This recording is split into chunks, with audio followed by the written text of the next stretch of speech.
Možete li, molim vas, ukratko opisati vašu ulogu u programu Apollo i što vas je natjeralo da postanete astronaut?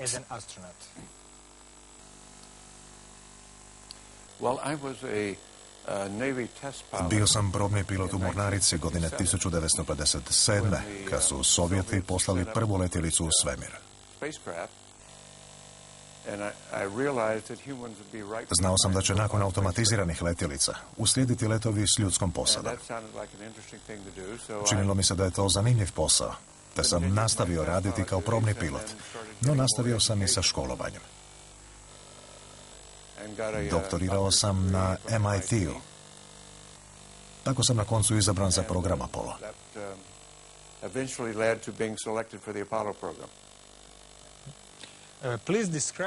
Molim vas, opišite nam vaš slavni doživljaj za vrijeme povratka s mjeseca, koji je odredio vaš daljnji život.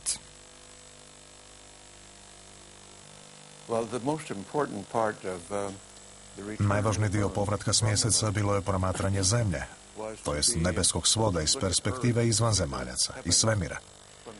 Odnosno promatranje predivnog nebeskog svoda kroz okno svemirske letjelice, kao i kroz teleskop koji nam je služio za orijentaciju pomoću zvijezde, a nalazio se na platformi.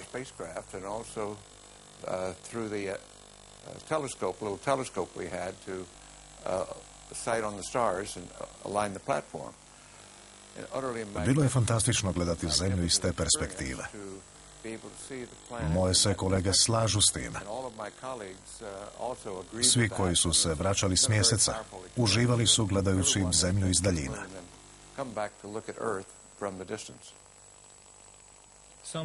Neki kažu da se radi o nekoj vrsti prosvjetljenja. Slažete li se s time? Da, prepoznao sam to i razumio zahvaljujući svojem poznavanju astronomije. Molekule iz naših tijela, molekule od kojih se sastojala moja letjelica, nastale su od neke davne zvijezde, jer znamo da materija nastaje u zvijezdama. Tu sam činjenicu shvatio i na osobnoj razini, a ne samo intelektualnoj. Mogao sam to osjetiti, kao i povezano s čitavim univerzumom. To je iskustvo bilo popraćeno ushitom i ekstazom. Kad sam se vratio iz svemira, zbog tog sam snažnog iskustva morao to proučiti kako bih saznao što je to bilo. Nikada nisam tako nešto doživio. U svom studenata sa sveučilišta Rice u Houstonu počeo sam pretraživati literaturu. Naravno da ništa nisam pronašao u znanstvenoj literaturi. No u drevnim zapisima na sanskrtu starim 5000 godina pronašao sam nešto što se zove Salva Kalpa Samadhi. Taj izraz označava podijeljen način gledanja na stvari, ali ih doživljavamo u unutrašnjosti, kao jedinstvo. I taj je doživljaj popraćen ekstazom. Pokazali su mi taj opis i bio je jednak mom doživljaju.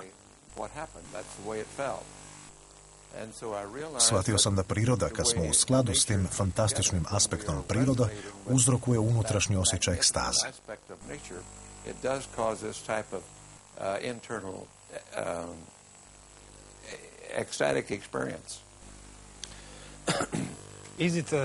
Je li presmjeno reći da je svemir inteligentno biće u kojem sve potiče iz svijesti? Je li to previše pjesnički rečeno?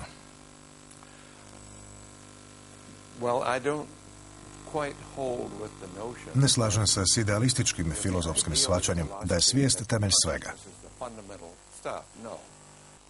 Na temelju svog rada u kvantnoj fizici u posljednjih 10 godina, mislim da ako uzmemo u obzir kvantnu spregnutost čestica, koje danas dobro razumijemo, dakle, kvantnu spregnutost čestica u nelokalnom smislu te spregnutosti, mogu to definirati, zapravo mogu postulirati da je to temeljni stupanj svjesnosti u prirodi. That is the most fundamental aspect of awareness Drugim riječima, čestice koje se sprežu, bez obzira na to gdje se nalazile u svemiru, u odnosu jedne naprema drugoj. Trenutačno su svjesne da se nešto događa onoj drugoj. Ako to definiramo kao svjesnost, one reagiraju na to. Ako to definiramo kao svjesnost, to je najtemeljniji aspekt onoga što zovemo svijest. Kako je taj doživljaj u svemiru utjecao na vaš pogled na razna znanstvena tumačenja? Kako danas gledate na biologiju i na suvremeni biološki model koji je sastavni dio shvaćanja našeg svijeta?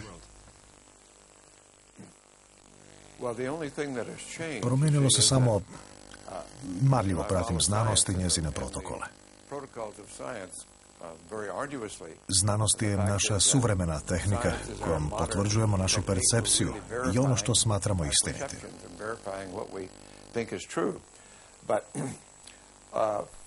Ali već 400 godina od vremena Newtona i Descartesa znanstvena zajednica izbjegava temu svijesti, jer je uvjerena da to spada u teologiju, a ne u znanost.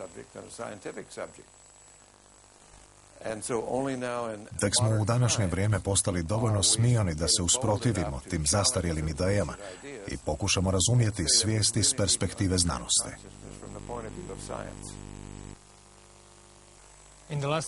U posljednjih je nekoliko desetljeća DNK postala vrlo popularna. Kako vi gledate na DNK? Slažete li se s objašnjenjima da je DNK neka vrst kvantnog procesora koji služi za nelokalnu izmjenu informacija? Krije li se po vašem mišljenju u DNK još mnogo iznenađenja? To je možda istina. Ne poznajem dovoljno molekularnu biologiju, kao ni proučavanje DNK, da bih mogao govoriti o tome. No, mogu reći da je u posljednjih 10 godina, točnije prije 12 godina, dr. Schempp iz Njemačke otkrio takozvani kvantni hologram. To je nelokalna kvantna struktura.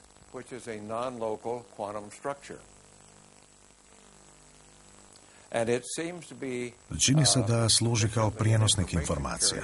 Može se naći posvuda.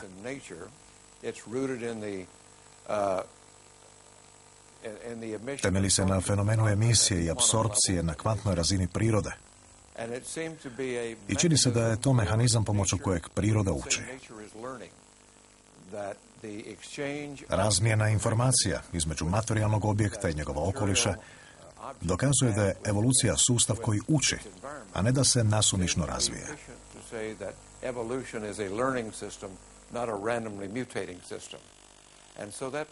Taj pristup daje sasvim novi pogled na biologiju i evoluciju. Mislim da će proći nekoliko desetljeća prije nego to zbilja shvatimo.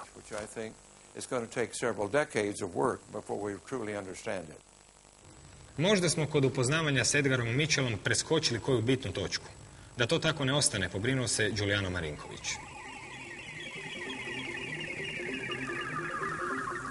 Doktor aeronautike i pokusni pilot Edgar Mitchell priključio se američkoj svemirskoj agenciji NASA 1966. godine. 31. siječnja 1971. raketa Saturn V ponijela je trojicu astronauta prema mjesecu. 6 dana kasnije svemirska misija Apollo 14 doživjela je svoj vrhunac. Bilo je to treće uspješno slijetanje na mjesec. Astronaut Edgar Mitchell postao je 6. čovjek koji je kročio na mjesec. Na mjesečevoj površini prikupljeno je oko 45 kg raznih uzoraka. Znanstveni i tehnološki trijumf čovječanstva predstavljao je za Mitchella kontinuitet njegove dugogodišnje potrage za smislom života. Gledajući kroz prozor svoga svemirskog broda, Ed je doživio osjećaj potpune povezanosti, kao da su svi ljudi i planeti u svakom trenutku povezani nekom nevidljivom mrežom. Osjećao je prisutnost ogromnog polja svijesti koje od početka vremena povezuje sve žive i nežive oblike materije, sve ljude, njihove namjere i misli. Svaka misao utjecala je na ostatak svemira, a svaki događaj u svemiru istovremeno utjecao na misli. Vrijeme je predstavljalo običnu umjetnu tvorevinu. Mitchell je spoznao da ne postoji slučajnost niti individualna ljudska namjera. Sveobuhvatna inteligencija bila je odgovorna za sve okolnosti. To nije bilo samo usputno intelektualno promišljanje. Bio je to izuzetno dubok osjećaj koji se proširio do najudaljenijih dijelova svemira. bilo je to otkriće višeg smisla. Nakon povratka na zemlju, shvatio je da se njegova perspektiva u potpunosti promijenila. U Mitchellu su koegzistirale i znanost i duhovnost. Želio ih je približiti i pomiriti. Nastavio je tražiti odgovor na pitanje o tome što mu se dogodilo u svemiru. Istraživanje tajne svijesti pokazalo se dužim i težim od slijetanja na mjesec. Iskustvo prosvjetljenja koje je Edgar Mitchell doživio u zvjezdanom prostoru prouzročilo je u njemu nove osvrte na konvencionalnu znanost. Znanstveno tumačenje biologije, posebice svijesti, sada mu se činilo nepotpunim. Biološki model temeljio se na newtonskom pogledu na materiju po kojem se zasebna kruta tijela predvidljivo kreću u praznom prostoru. Smatrao je da takav model zanemaruje složenost čovjekove svijesti. Ljudsko biće ne može se definirati kao puko postojanje organskog mehanizma. Ed je počeo gutati knjige o malobrojnim znanstvenim dokazima oko prirode svijesti. 1973. godine formirao je neprofitnu organizaciju Institut za noetičke znanosti. Institut se je posebno usmjerio na istraživanje fenomena svijesti, poput telepatije i gledanja na daljinu. Ignoriranje takvih fenomena od strane znanstvene zajednice glavni je razlog zašto se cijelo polje još uvijek nalazi u paranormalnoj domeni. U svojoj potrazi Ed je uspostavio veze sa znanstvenicima s brojnih uglednih sveučilišta kao što su Yale, Berkeley, Princeton i Edinburgh. Dean Radin danas radi kao jedan od vodećih znanstvenika u Institutu za noetičke znanosti. Kod njega nema nedoumica kada govori o dosadašnjim zaslugama Edgara Mitchella. Mislim da je Edgar Mitchell jedan od rijetkih stvarnih junaka našega doba. Njegov put na mjesec predstavlja nevjerojatan pothvat na samoj granici našega shvaćanja znanosti i tehnologije. Ovdje nije riječ samo o mitologiji i pričama. On je to uistinu i ostvario. To je tako nevjerojatno da mi je teško i pojmiti. On je junak cijelog čovječanstva. Osim što je imao hrabrosti učiniti to što je učinio, imao je dovoljno hrabrosti reći da možda još nismo do kraja razumjeli znanost. Iako je s pomoću znanosti došao do mjeseca i natrag, bio je svjestan toga da još nešto važno nedostaje, a to su noetičke znanosti. Koristeći se znanstvenim metodama i načelima, htio je saznati što je to mistično iskustvo, kako svijet uistinu funkcionira. Jedno je postaviti pitanje, a nešto posve drugo, staviti svoj ugled na kocku i osnovati istraživački institut posvećen tom pitanju. Zbog toga je on za mene dvostruki junak. Junak je zbog svega što je učinio oruđem konvencionalne znanosti. Uložio je sva svoja sredstva i kredibilitet u temeljitije istraživanje znanosti. Edgar Mitchell konstantno održava predavanja o kozmologiji i utjecaju najnovijih znanstvenih dostignuća na ljudske živote. Također je jedan od osnivača Udruženja svemirskih istraživača. Udruženje je edukativne prirode. Ono promiče svemirska istraživanja i ulogu čovjeka u svemiru. Vizionar i istraživač Edgar Mitchell nastavlja sa svojim putovanjem, čak i kada ga ono odvede na mjesto koje u početku nije namjeravao posjetiti. Tko danas želi biti revolucionar u znanosti, mora biti spreman suočiti se s rubom znanosti. Ed je to uradio. On osjeća da je na pragu nečega što može preobraziti naše cjelokupno razumijevanje stvarnosti i čovjeka.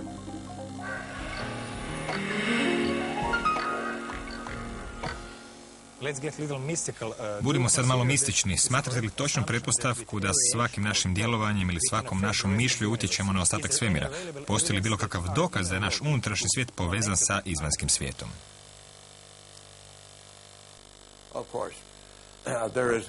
Naravno, postoji čitav niz eksperimentalnih dokaza da našim mislima, kada su pravilno usmjerene, a naše namjere ispravne, možemo utjecati na stvarnost. Neprestano radimo pokuse s time. Najsnažniji izravni utjecaj ima izlječenje.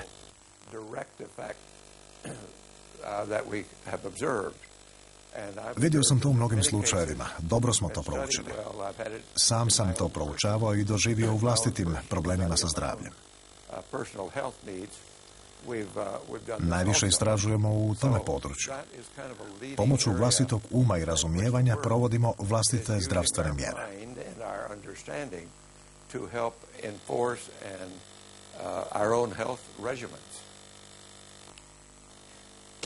Možete li nam opisati vaše pokuse s telepatijom koji su provođeni za vrijeme misije Apollo?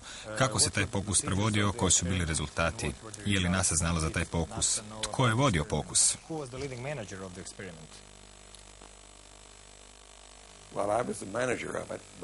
Bio sam voditelj tog projekta, ali korišteni su isti protokoli koje godinama koriste i parapsiholozi u laboratorijima. Ja sam samo prekopirao takozvane Zenerove karte. 5 karata na kojima se nalaze zvijezda, križić, krug, valovite linije i kvadrat. Na blok i poredao ih nasumično. Svakoga bih dana mislio na svaki od simbola po nekoliko sekunda. A ljudi na tlu trebali su ih poredati onim redoslijedom kojim sam mislio na njih. Na tlu se nalazilo 4 ljudi. Rezultati su bili dobri, poput rezultata iz laboratorija.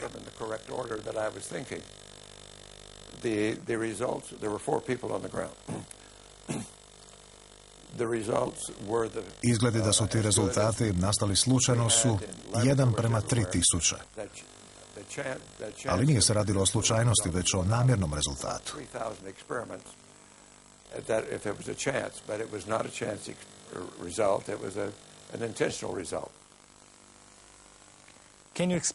Možete li nam objasniti vašu suradnju s istraživačkim institutom Stanford i Haroldom Puthoffom o izvanosjetilnoj percepciji početkom 1970-ih?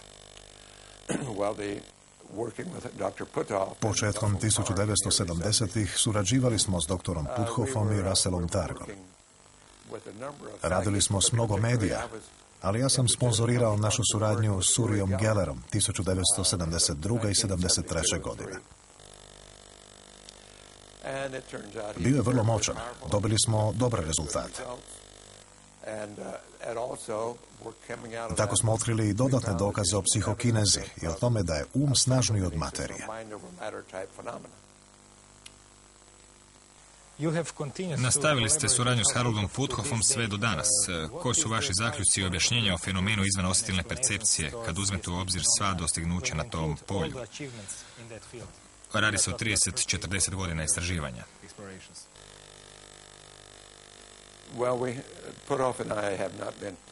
Cijelo to vrijeme Puthoff i ja nismo blisko surađivali, ali smo surađivali na velikom broju projekata i bili smo u mnogim znanstvenim odborima. I njega i mene zanimaju takva pionirska istraživanja, poput uloge polja energije nulte točke u prirodi i kozmologiji, kao i mogućnost iskorištavanja energije nulte točke. Sva se ta istraživanja nalaze na samom rubu znanosti, no ipak se polako napreduje.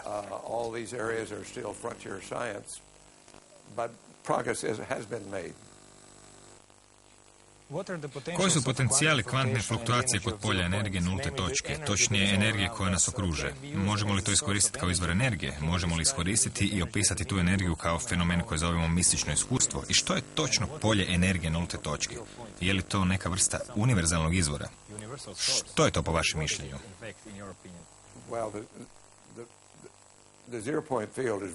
Polje nulte točke može se jednostavno definirati.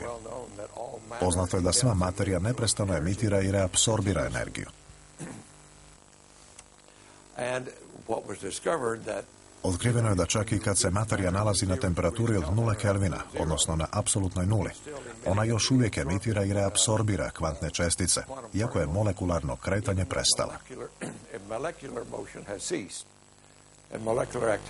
Molekularna aktivnost prestaje na apsolutnoj nuli, ali emisija i reapsorpcija fotona se nastavlja. Zato se to zove energija polja nulte točke.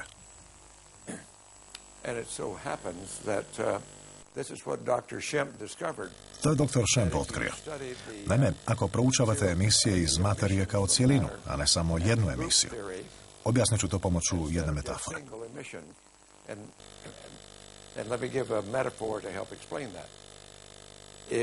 Ako pogledate linije na jagodici prsta, one neće puno otkriti o čovjeku, ali linije na svih 10 prstiju mogu identificirati čovjeka. To su otisci prstiju.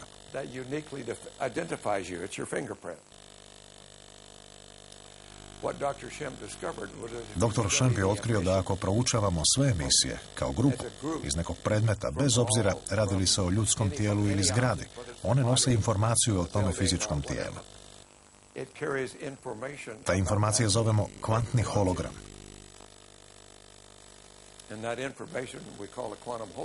Nije lokalan kao i ostali kvantni fenomeni i prenosi informacije nelokalno. Zato možemo reći da se prenosi energijama polja nulte točke. Dokazi upućuju da je to temelj naše percepcije. Postoji izreka da je intuicija naše šesto čulo.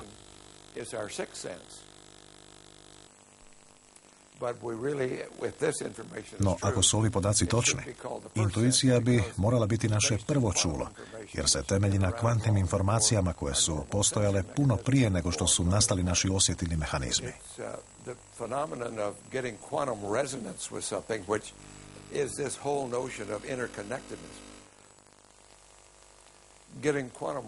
Fenomen dobivanja kvantne rezonancije iz nečega koja proistječe iz međusobne povezanosti. Dobivanje kvantne rezonancije jednako je ideji da kad trznete jednu violinsku žicu u prostoriji, zvuk iz slično ugođene violinske žice odjekivaće na drugoj strani prostorije. Kvantna rezonancija daje nam osjećaj međusobne povezanosti i čini se da je odgovorna za sve fenomene koje sam proučavao s Puthoffom, poput gledanja na daljinu i drugih izvanosjetilnih pokusa. I nalazi se u temelju naših najosnovnijih perceptivnih mehanizama, to je svih naših osjetilnih mehanizama. Kad ste osnovali Institut noetičkih znanosti, što znači riječ noetika i koja je svrha te zaklade danas, a koja je svrha bila kad je osnovana?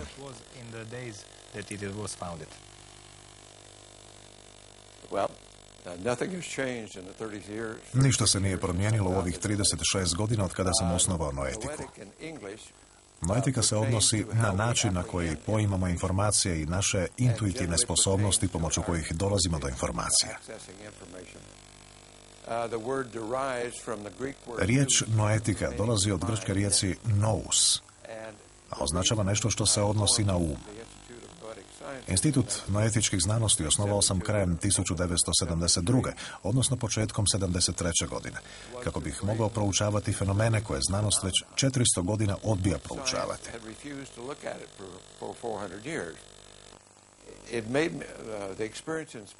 Zbog svojih sam doživljaja u svemiru shvatio, dok sam promatrao zemlju i svemira, da smo mi ljudi oduvijek postavljali velika pitanja, poput tko smo, kako smo došli ovamo, kamo idemo i koji je smisao svemira.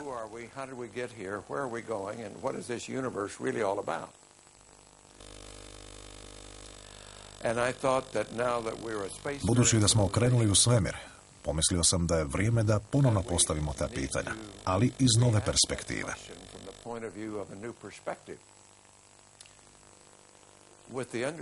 Znanost u svom najklasičnijem obliku tvrdi da su kozmologija i organizacija materije rezultat nasumičnog sudaranja molekula i time nastaje ova stvarnost.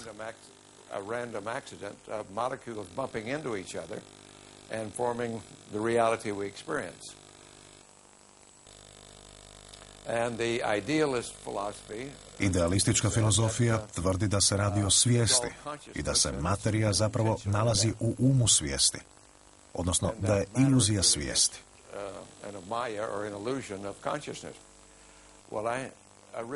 Ja vjerujem da se stvarnost nalazi između ta dva ekstrema. Ako počnemo proučavati svijest uz pomoć znanosti, mogli bismo nešto i naučiti. S time sam započeo prije 30 godina. Puno toga smo postigli. Još nismo riješili problem, ali znanost je mnogo napredovala u posljednjih 36 godina. Znanost je učinila prodor u proučavanje svijesti i svojim je metodama počela istraživati te prolazne pojave.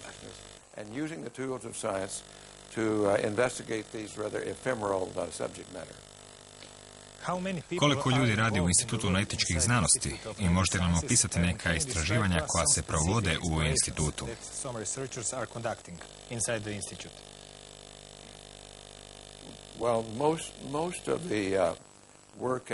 Veći dio noetike danas je više orijentiran prema javnosti.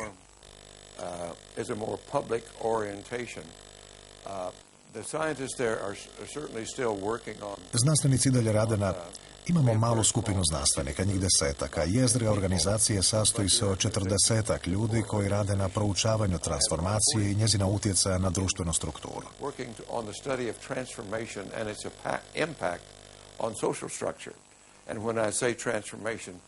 Pod transformacijom mislim na svoje iskustvo iz svemira i na iskustva koja su zabilježena u literaturi. Ta su se iskustva oduvijek događala. Imala su dubok utjecaj na ljudsku kulturu. Zbog tih iskustava, poput susreta sa smrću ili izvantjelesnih iskustava i tako dalje, koje su Grci zvali metanoja ili promjena uma, više ne možete biti nasilni. Otkrivate sklad i mir u prirodi, kao i mir u sebi.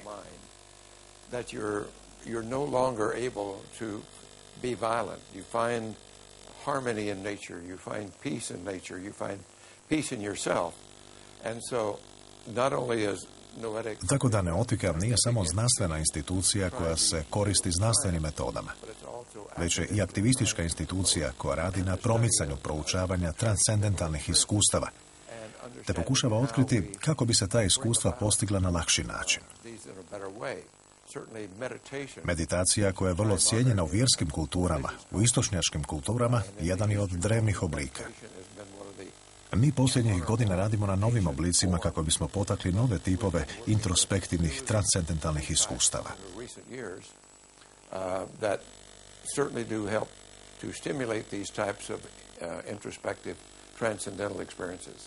Osim priče iz slavne Apollo prošlosti, ono što će jednoga dana ostati iza Edgara Mitchella jest ustanova neobičnog naziva, Institut noetičkih znanosti. Giuliano Marinković.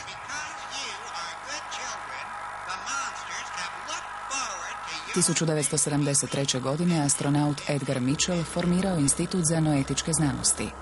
Jedan od vodećih znanstvenika u institutu je i dr. Dean Radin. Magistrirao je elektrotehniku, a ima i doktorat iz eksperimentalne psihologije sa sveučilišta Illinois. Tijekom njegove karijere uvijek su ga zanimali potencijali ljudskog uma.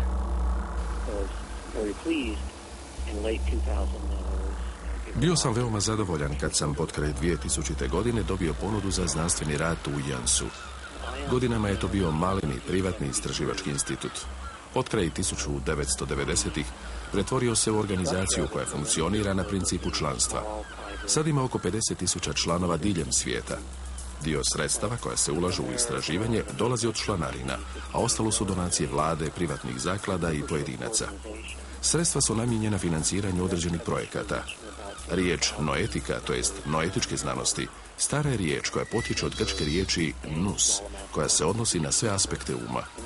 To nije samo ono što smatramo racionalnim znanjem, već tu podrazumijevamo i druge aspekte, poput intuicije i raznih oblika spoznaje, koje bi mogle uključivati nešto što nadilazi racionalno. U institutu je provedeno mnoštvo istraživanja koja se bave prirodom fenomena svijesti, poput vanosjetilne percepcije. Mnogobrojna mjerenja pokazuju da postoje značajni statistički pokazatelji koji se ne mogu objasniti običnom slučajnošću. Rezultati ukazuju na neotkrivene potencijale ljudskog uma. Dean Radin trenutno radi na eksperimentima u kojima se proučavaju osnovni aspekti kvantne mehanike. Naime, znanstvenici su otkrili da što je neki sustav manji, to je naš utjecaj na njega u obliku interakcije sve veći. U kvantnoj mehanici to je teorija prema kojoj promatrač na neki način uspostavlja interakciju s promatranim. Posljedica je da kod promatranja nečega tako elementarnoga kao što je foton, on počinje mijenjati svoje ponašanje. Kad ga nitko ne promatra, foton se ponaša drukčije. No, kad ga netko promatra, ponaša se kao čestica. To je misterij u kvantnoj mehanici. Čini se da je to temeljni aspekt samoga svijeta. Na neki način naše znanje o dubinskoj strukturi svijeta mijenja njegovo ponašanje. Proveo sam eksperiment da vidim što bi se dogodilo kad bismo noetičko znanje primijenili na istome primjeru. Zamolili smo osobu da iz daljine promatra fotone u optičkom interferometru. U eksperiment smo uključili osobe koje se dugo i aktivno bave meditacijom i one koje ne meditiraju. Zamolili smo ih da gledaju fotone iz daljine. Pritom ne mislim na to da su iz daljine mogli vidjeti aparat. Aparat je bio zatvoren u zamračenoj prostoriji, a sudionici eksperimenta bili su izvan prostorije i pokušavali su ga vidjeti umom. Prvo smo zamolili osobe koje se aktivno bave meditacijom da pokušaju vidjeti fotone, a zatim i one koje ne meditiraju. Rezultati su jasno pokazali da su se fotoni ponašali kao čestice u trenucima kad su ih osobe koje se bave meditacijom pokušavale vidjeti, za razliku od trenutaka kad ih i nisu pokušavale vidjeti. Kad smo usporedili rezultate, bilo je očito da su na sve promjene tijekom eksperimenta utjecale osobe koje se bave meditacijom. Time se povećava i njihova sposobnost izvođenja ovakvih zadaća na daljinu. To povezuje jednu od temeljnih teorija fizike i kvantne mehanike s noetičkom znanosti. Vizionari iz Instituta za noetička istraživanja marljivo rade na popularizaciji rubnih znanstvenih područja. Svoje rezultate i spoznaje pokušavaju približiti ostatku znanstvene zajednice. Takva nastojanja ponekad iziskuju mnogo napora. Znanstveni sustav današnjice ima tendenciju da zadrži postojeću paradigmu. Nove i značajne promjene teško se prihvaćaju bez obzira na relevantne rezultate i dokaze. Znanstvenici koji se bave tradicionalnom znanošću imaju jasno mišljenje o ovakvim istraživanjima, a ono je uglavnom negativno. Kažu da nema čvrstih dokaza. No u većini slučajeva oni ne znaju o čemu govore. Nemaju točne podatke. Svatko ima pravo na svoje mišljenje, ali pitanje je što se događa kad tradicionalne znanstvenike koji se zanimaju za to područje upoznate s nekim podacima. Prošlog smo ljeta imali priliku ispitati tu ideju. Organizirali smo dvodnevnu konferenciju na koju smo pozvali 60 istaknutih znanstvenika. Prvi dan predstavili smo im velik broj dokaza s različitih područja parapsihologije. Drugi smo dan diskutirali o metodologiji, povijesti i tako dalje. Nakon svakog razgovora zamolio sam sudionike da zabilježe trenutačnu razinu vjerovanja u postojanje tih fenomena. Htio sam vidjeti kako se procjena onih koji na početku nisu vjerovali u mogućnost postojanja tih fenomena mijenja s porastom broja dokaza koji upućuju na to da se nešto uistinu događa. Nije riječ samo o dokazima, već i o rezultatima eksperimenata koji su provedeni na isti način kao i uobičajeni znanstveni eksperimenti. Analiza je jasno pokazala da su oni sudionici koji su na početku konferencije imali izrazito negativno mišljenje, na kraju imali izrazito pozitivan pomak u procjeni vlastite razine vjerovanja. Nakon 2 dana rasprava, prezentacija i iznošenja dokaza, oni drastično promijene mišljenje. To ne znači da su odjedanput svi tradicionalni znanstvenici postali vjernici, ali to pokazuje da su postali svjesni dokaza. To je drastično promijenilo njihovu procjenu vlastite razine vjerovanja.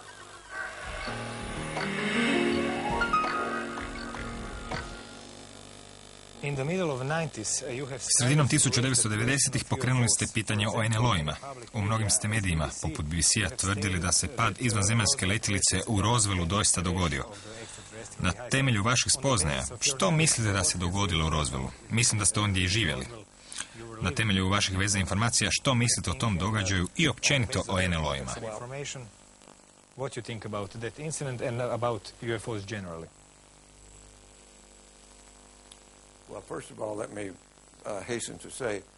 Kao prvo htio bih reći da nikada nisam susreo izvanzemaljce ili NLO. However, I was born and raised, I rather was raised in the vicinity of Roswell, and my family knew many of the people. No, odrastao sam u blizini Roswella i moja obitelj poznavala mnoge koji su bili uključeni u takozvani događaj u Roswellu. Iako je naša vlada sve to zataškala. Ti su se ljudi cijeloga života kleli da se to uistinu dogodilo.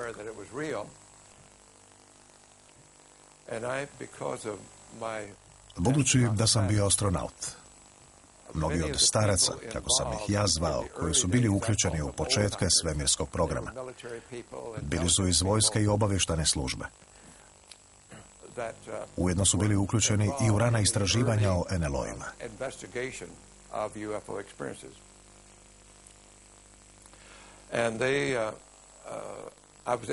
Imao sam čast da su me uputili u to. Iako mi to nisu smjeli reći iz sigurnosnih razloga, htjeli su to prije smrti s nekim podijeliti i rekli su mi da se to uistinu dogodilo. Uz to prije nekoliko sam godina imao sastanak u Pentagonu o tome jer sam postavljao pitanja. Jedan me visoki časnik ispitivao o onome što znam. Rekao je da ne zna ništa o tome, ali da će se raspitati. Nazvao me nakon nekoliko tjedana i rekao da sam u pravu, da su se takve stvari događale. Rekao je i da bi on to morao voditi, ali ne vodi. Znamo da su posljednjih godina mnogi visoko pozicionirani političari od Barrya Goldwatera do Geralda Forda i drugih kao i predsjednika Billa Clintona pokušali prodrijeti u taj krug znanja, ali su odbijeni. Meni je to slično raku. Jedan mali dio ljudi to zna i to dobro skriva od drugih. No čini se da se i to mijenja.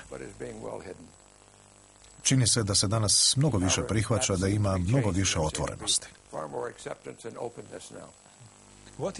Koji je razlog sveopće tajnosti? Bi li istina doista izazvala masovnu paniku ili se jednostavno radi o monopolu na izvanzemaljsku tehnologiju? To je poput monopola, naraslo je.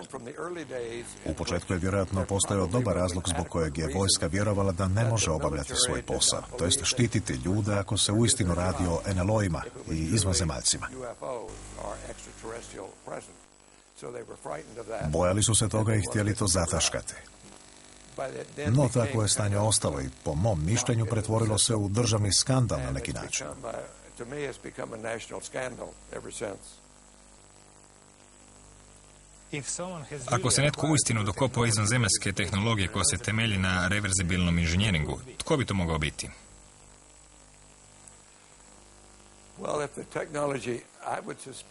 Mislim da je većina suvremenih slučajeva opažanja NLO-a rezultat naše tehnologije, a ne izvanzemaljske. Drugim riječima, njihove su letjelice vjerojatno već ovdje. No, ne znam to pouzdano. Čini se da postoji jedna poduzetna skupina unutar vojske koja je upućena u sve. Kad se predsjednik Eisenhower povukao krajem 1950. godina, upozorio je: čuvajte se vojno-industrijskog kompleksa.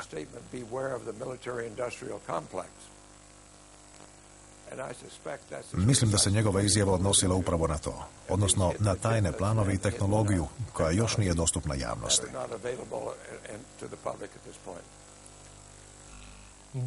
Krše li NLO zakone relativnosti, odnosno mogu li NLO putovati unutar teorije relativnosti ili nam je potrebna neka nova teorija?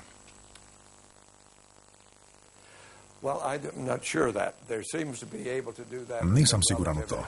Čini se da to mogu učiniti u granicama teorije relativnosti, ali sve ovisi o pogonskom sustavu. Mislim da se radi o antigravitacijskom sustavu, ali mi koji nismo u to upućeni ne možemo biti sigurni. Čini se da je pogonski mehanizam takav.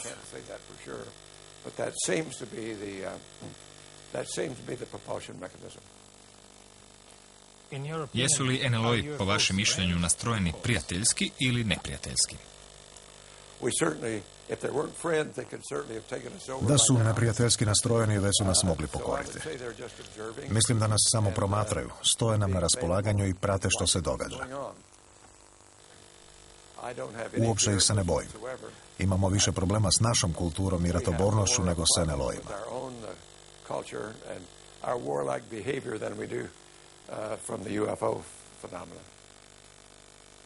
Mislite li da i vlade drugih zemalja, osim SAD-a, znaju za postojanje izvanzemljana na zemlji? Jesu li neke vlade otvorenije prema tome i možda ne skrivaju ništa?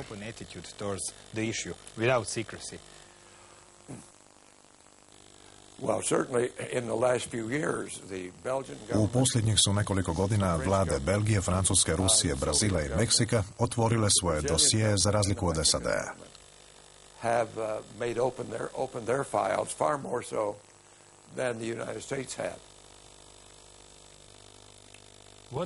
Što mislite o otmicama? Manifestiraju li se u našem fizičkom svijetu ili su bliže šamanskim iskustvima za koja smatramo da se odvijaju u našoj svijesti dok razmišljamo?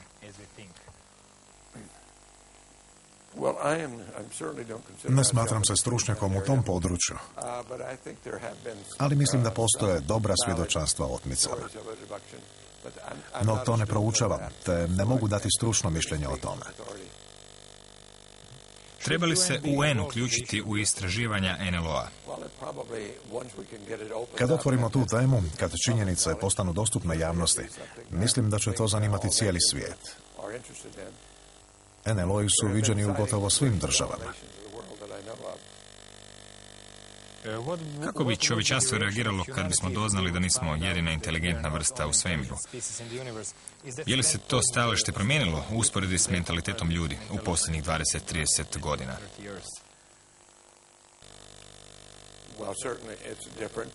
Naravno da je drugačije. Ja sam učio astronomiju prije 50 godina i uvjeren sam da je svemir nastanjen, da nismo sami. Uz milijarde planeta i zvijezda u svemiru, bila bi ludost misliti da jesmo.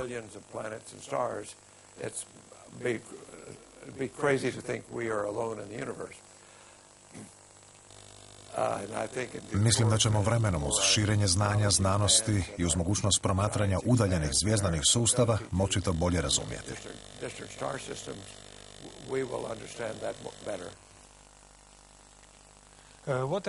Što mislite o temeljnoj kozmološkoj teoriji o velikom prasku? Koji su glavni prigovori toj teoriji? Imate li neku drugu teoriju koja bi možda mogla bolje opisati svemir ili ne?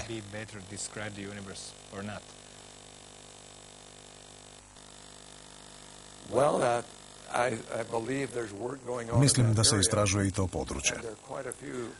Veliki broj kozmologa ne prihvaća teoriju o velikom prasku. To predstavlja problem.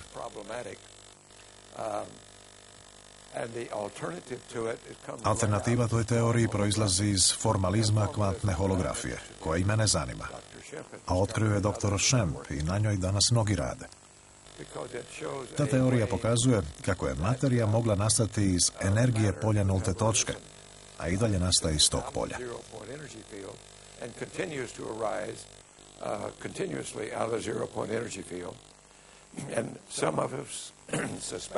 Neki od nas pretpostavljaju da su tamna energija i tamna materija, koju smo uočili u svemiru, zapravo protomaterija u tvorbenom obliku. Dakle, prije nego što uslijed gravitacije stvori zvijezdani sustav ili složenije materije.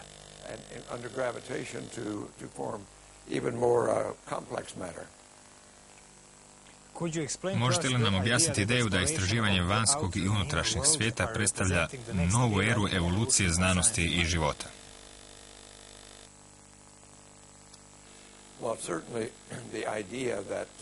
Ideja da moramo shvatiti naše unutrašnje procese, naše mentalne sposobnosti te neurologiju našeg mozga i tijela imala je velik utjecaj na biologiju. Pomogla nam je shvatiti da se kvantna mehanika ne odnosi samo na subatomske čestice, već i na makroskopski svijet, bez obzira na veličinu. Tek smo škrinuli vrata u biologiju kako bismo shvatili kvantni aspekt biologije. Treba će nam nekoliko desetljeća da potpuno istražimo sve implikacije ove teorije.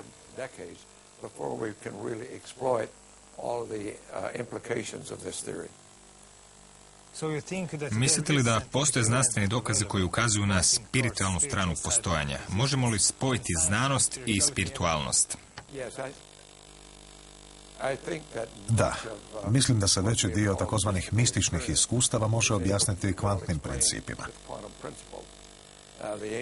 Drevni su istraživači to dobro pretpostavili, ali zapravo nisu znali što se događa.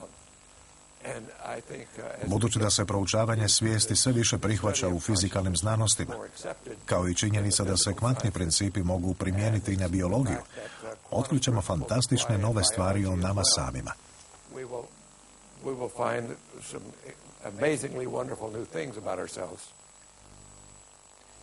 Uključeni ste u proučavanje svijesti. Što mislite o razvoju umjetne inteligencije u budućnosti? Koja bi bila razlika između inteligencije i svijesti u čipu i u biološkom mozgu?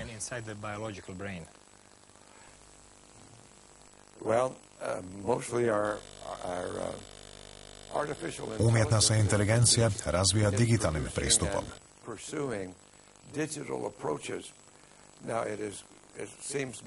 Čini se da je naša svijest, biologija našeg mozga, analogni sustav, a ne digitalni.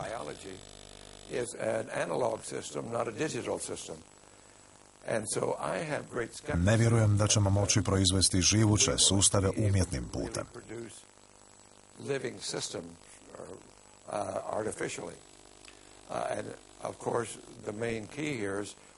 Naravno, ključ u biologiji je što ne znamo što čini životnu silu. Po čemu se živući sustavi razlikuju od neživućih sustava?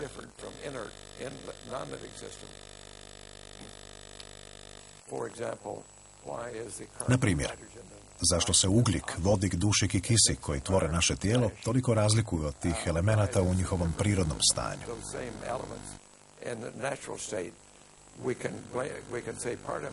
Možemo reći da se to dijelom odnosi na kvantnu međupovezanost i kvantne principe, ali čini se da to nije sve.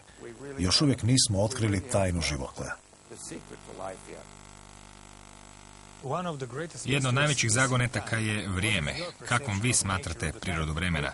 Mislite li da je vrijeme umjetna tvorevina naše svijesti, kao što se tvrdi u nekim istočnim, ali i zapadnim teorijama, poput teorije o holografskom svemiru? Što zapravo znamo o tome?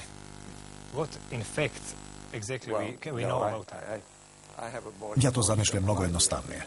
Mislim da priroda nema nikakve veze s vremenom.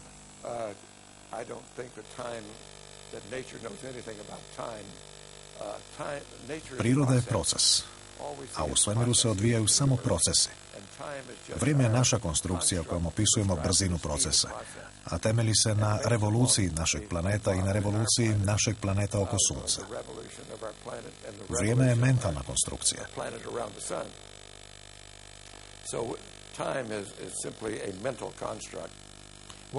O čemu pišete u svojoj knjizi Put istraživača, putovanja astronauta Apola kroz materijalne i mistične svjetove?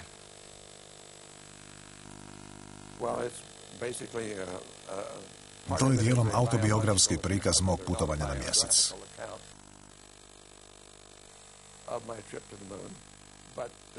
Drugi se dio knjige bavi ovime o čemu govorimo. Kvantnoj fizici, svijesti, snazi uma nad materijom i iscjeljivanjem.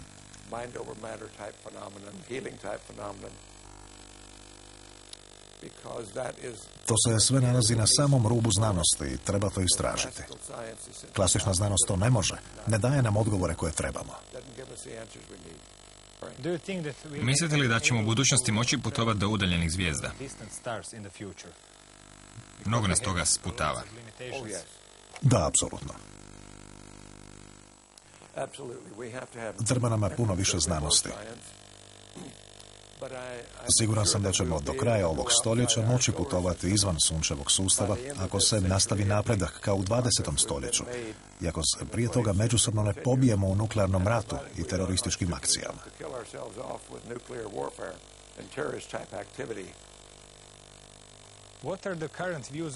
Kako sveučilište danas gleda na vaše proučavanje svijesti? Prihvaćaju li vaše otkrića? Postoji li na njima otpor prema newtonovskom i darwinovskom pogledu na svijet i u dualizmu u fizici?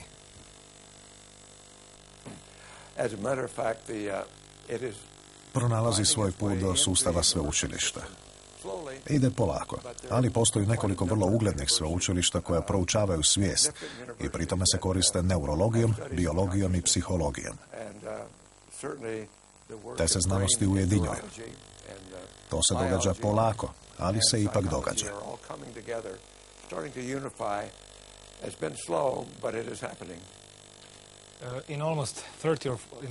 Jeste li u gotovo 40 godina proučavanja svijesti došli do nekog odgovora, nečeg korisnog što biste s nama podijelili, nečeg korisnog ili nečeg značajnog?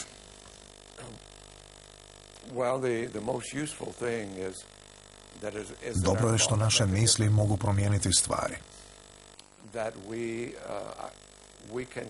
Možemo kontrolirati svoje zdravlje iznutra, kao i sreću. Mir za kojim svi čeznemo mora početi u nama samima. Kao pojedinci, mnogo smo snažniji mentalno, zahvaljujući našem obrazovanju i unutrašnjoj disciplini, nego što to možemo zamisliti. Kad uspijemo ostvariti svoj puni potencijal, neće biti granice našim postignućima. Gospodine Mitchell, puno vam hvala. To je bilo sve. Hvala vama. Bilo mi je drago sudjelovati. Bila je ovo priča Edgara Mitchella, još jedna koja govori o sveopćoj umreženosti svemira i nas i svim još neostvarenim potencijalima naše svijesti. Naravno, gotovo je samo za večeras. Već sutra ujutro možete provjeriti na sebi. Kao što je to Robert Redford u ulozi kockara na kraju jednog filma rekao, igra nikada ne završava. Stoga ne možete pobijediti. Ali zato ne možete ni izgubiti. Čuvajte se i laku noć.